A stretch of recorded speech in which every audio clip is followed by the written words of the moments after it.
Hi! Dito kami ngayon sa Zambales. Dito kami naka-check-in sa Sundowner. Pakita ko sa inyo yung lugar, ha? Pakita ko muna yung beach. Inside ng beach. Yan. So, then yung beach. Ito tayo sa... Tapos, dun sa villa, mayroong private pool. Dito. Ito. Private pool. Ayun. Halika na. O, ayan na yung dalawa. Ano yan? Magkasundo. Mamaya mag-aaway. Ayan, mag-aaway muna sila. Mamaya magkasundo sila ulit.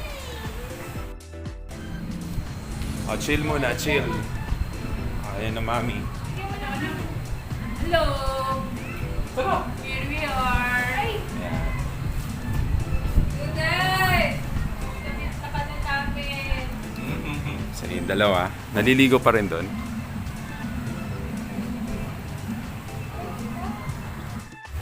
So, eto na. First day pa lang namin. Kakadating lang namin. Kanina mga 3 o'clock. Ito kami ngayon sa Sundowner. Papunta kami sa sa beach area. Yan. So, dito sa side yung restaurant nila. Subukan natin kumain dyan bukas. Tapos, sa other side, dito tayo. Tapos merong infinity pool. Infinity pool. Dito sa harap. Tapos, medyo malaki pa rin. Infinity pool nila doon. Hanggang doon. Sakop ng Sundowner yun. Tapos, ito ang beachfront. Yan. Ganda naman dito. O, doon tayo sa beach.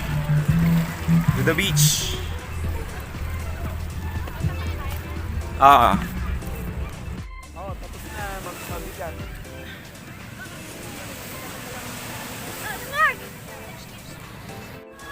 Tapos meron din sila ditong diving board. Siguro Go, man. mga 10 feet dito sa pinakamataas. Tapos dyan sa kalahati. Mas mababa yan. Hi. Tapos pwede rin Chill. mag-chill dito sa gilid ng infinity pool. Yan. Tapos kasunod na dyan yung dagat. Sobrang hangin dito. Oh, so the next morning, eto, samahan nyo kami mag-breakfast. Tuyo at saka tortang itlog. Tapos diretso tayo dito sa dagat. Sasamahan ko lang tong bunso namin ng tangin ng alon. Oh, yan na siya.